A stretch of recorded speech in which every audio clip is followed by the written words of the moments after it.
let me recap. This is the whole process, and these stages are what we'll be covering in these series of videos. So let's talk about candidate applications. So we've covered preparation, which is about stopping when something's changed, stopping and considering whether you have a vacancy. So now we're moving on to candidate applications. Who do I need? Who do I need for this role or roles that I am recruiting for? So the role description, as I said earlier, the role description is the what.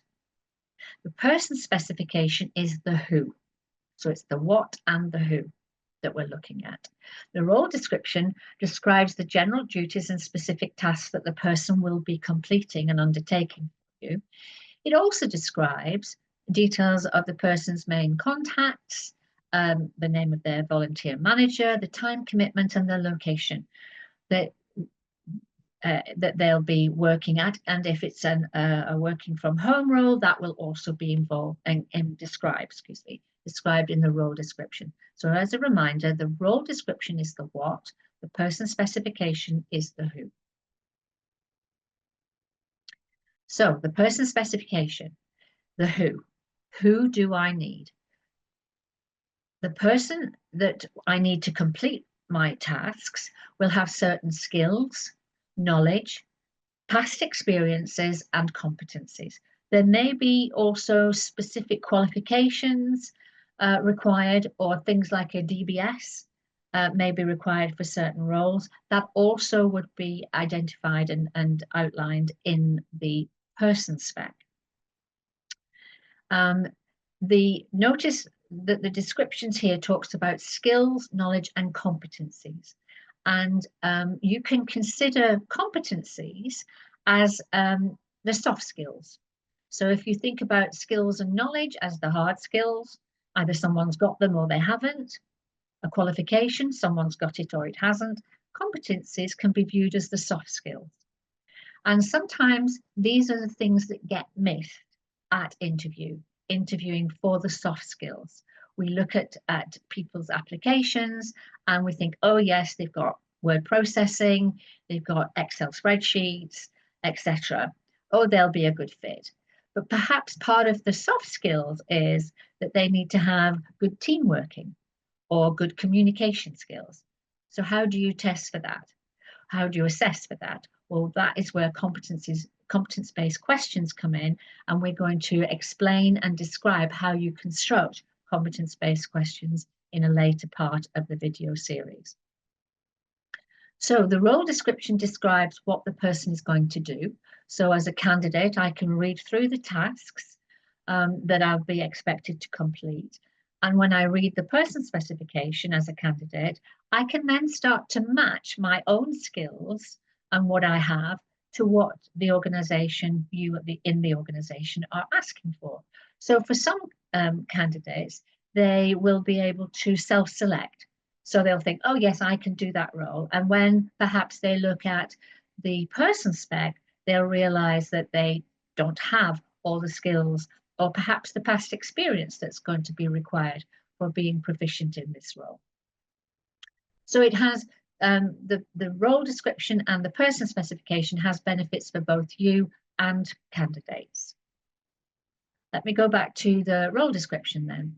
And you will have a description and a template for a role description in your resource pack. And indeed, the resource pack contains templates for every aspect of the recruitment and selection process that we're going to be describing. So again, as a recap, the role description is the what.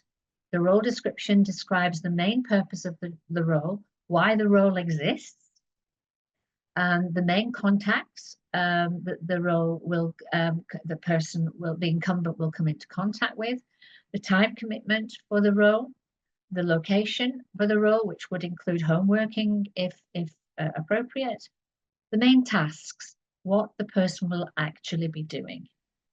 In terms of additional information, you can include that into the role description as well, including what you think the candidates might get out of this role whilst they're volunteering with you. So that's the what. The person specification is the who. So what we're looking at in the personal specification is the attainments that the person has by way of skills, knowledge, qualifications, and previous experience. And that includes competencies. As I said earlier, you can think of competencies as the soft skills, those things that are absolutely intangible until you see them or until you don't see them. So I'm imagining that you might have had an experience where, say, someone needs to be good at working in a team, and perhaps it wasn't asked about at interview, and then you realize that actually they find it difficult to work in a team and they're better working alone. So asking a competence-based question at interview stage really gets you the opportunity to hear about how, if it's about team working, how a person has worked in a team before. And we are going to explain how to construct competence-based questions later in the video series. So the main criteria that you need for roles can be split into either essential or desirable. So this is an added extra. And again, if using this approach is new to you, you might start off with essential and then add desirable as you get more proficient with using this type of recruitment and selection process. So for further precision, the person specification can include essential and desirable.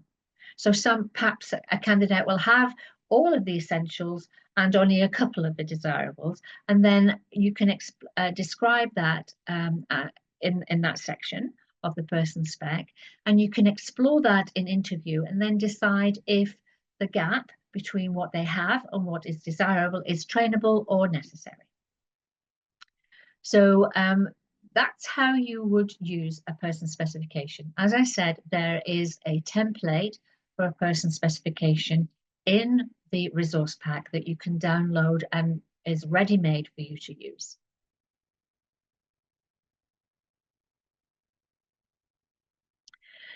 So if a person spec is new to you, why use it? Why use a person spec? And as a reminder, the person spec is who, not the what, it's the who. Well, it helps to communicate equal opportunities in your policies, in your recruitment culture. And the law is very clear about discrimination.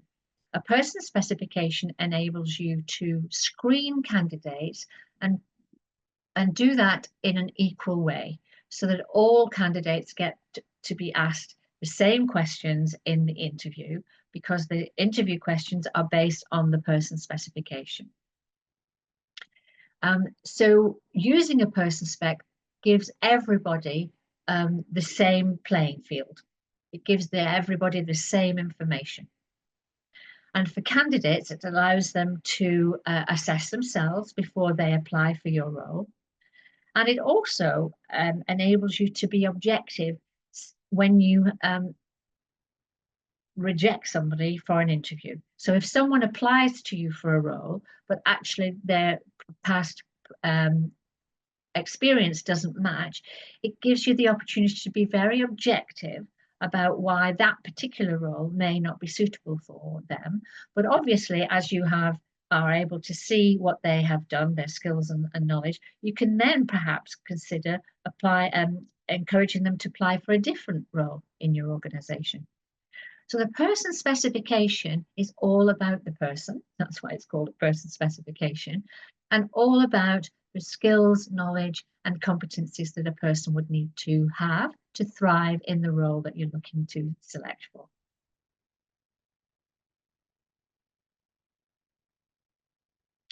So here is an example of a person specification. So attainments, competencies, and role-specific capabilities. So in terms of the definition, attainments are skills, knowledge, qualifications, and previous experiences. So that might include word processing, bid writing, and specific qualifications for a particular role. The competencies, the soft skills, are the demonstrable abilities and behaviours needed to be successful in the role. Things like problem solving, negotiating, being customer focused. They are all competencies, again, that you can assess in the interview using competence-based questions. And then the final part of the person specification is role-specific technical skills. So specific skills and knowledge needed only for that particular role.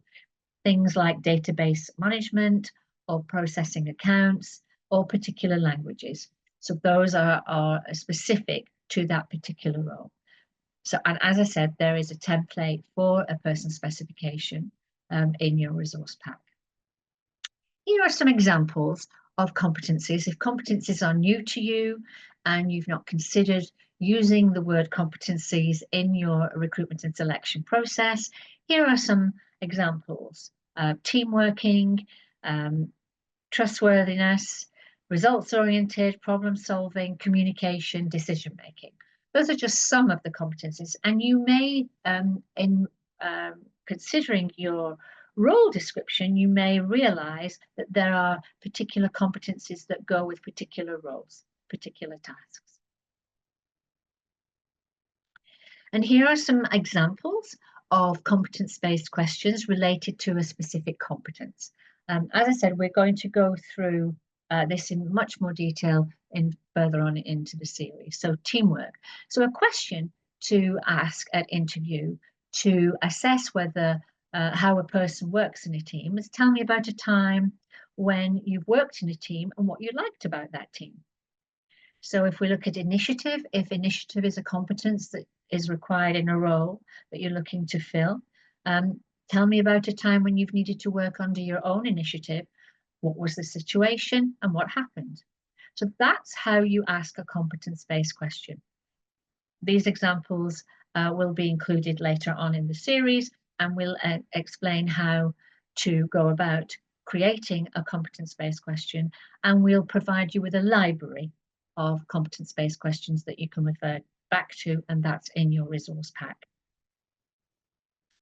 So now is the time to pause the video and consider everything that's been presented so far in terms of the person spec, which is the who, and the role description, which is the what.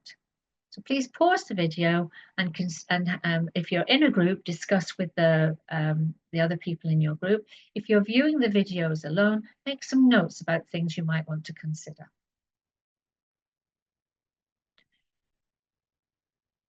So Cheryl, what are some of the frequently asked questions that come up about person specs and role descriptions?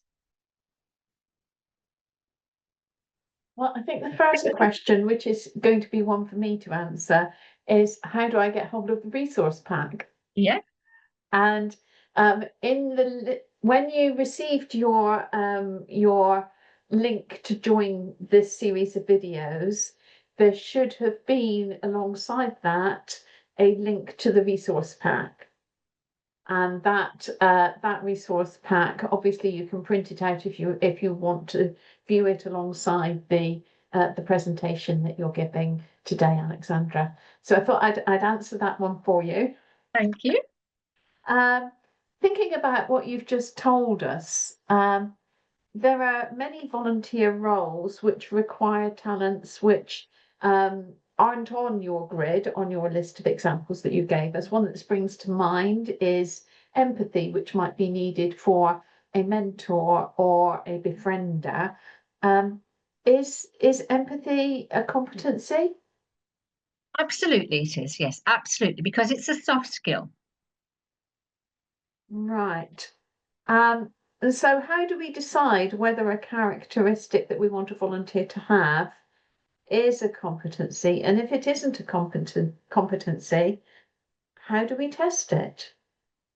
Okay, well, so the skills and knowledge and previous experience, because of the way you will have put your role description together, the person will have already identified and outlined the information regarding that. If you have a competence that is required, a soft skill. So let's sort of use that term. If you have a soft skill that's required in the role for the person to be effective, first of all, you need to quantify it. What is it? So one of the ways to do that is to look at someone who's doing the role already effectively and ask yourself, what is the competence or competencies that they're using that enables them to be so effective? So if you use the term empathy. So perhaps in a befriending role, you can see that you've got an exemplar, somebody who's really good at befriending. And you can see that one of the things that enables them to be so effective is that they have empathy. So then you would put empathy on your person spec as a competence. As an essential competence, if you can see that that is one of the essentials that make that person efficient in the role, then you'd put that in the essential column of your person spec. Then how do we go about assessing that? Well, as an example, one of the questions that you could ask at interview is, you could say something like, empathy is one of the key competencies for being effective in the befriending role. Can you tell me about a time when you have needed to demonstrate your empathy in relation to somebody that was you were speaking to? So that what you're asking is a factual question. So like with a qualification, which is factual, you either got it or not. For a competence-based question, you ask the person to explain to you a situation that they have actually been in and they have encountered, rather than a hypothetical. Because a hypothetical question, and again, we'll go through this later on in the video series, but a hypothetical question does not tell you about someone's competence. It tells you about their proficiency in making up a story. So, what would you do if you came across this? Well, I could make up anything in terms of responding to that. But tell me about a time when you have had to demonstrate empathy to someone that you were working with or someone you were speaking with. Enables the person to think about that time and tell you about it. So that is more of an accurate predictor of performance rather than what would you do if you had to be empathetic? Is that useful? Brilliant. Yes, it is. Thank you. If we've only identified maybe two competencies which we think are essential, bearing in mind that some volunteering roles will be a short time commitment each week. It's not a multifaceted role. It's performing the same function each week in relation to the objectives of the organisation. We might only have one or two competencies. Is that all right? We don't have to have a full set, do we? No, absolutely. Only the competencies that are required for the role. So if you think about inputs and outputs, competencies as well as skills, knowledge, and previous experience, but competencies are the input to somebody's output. So if there are only a couple of competencies that are required for a role, you just ask the competence-based questions about those competencies.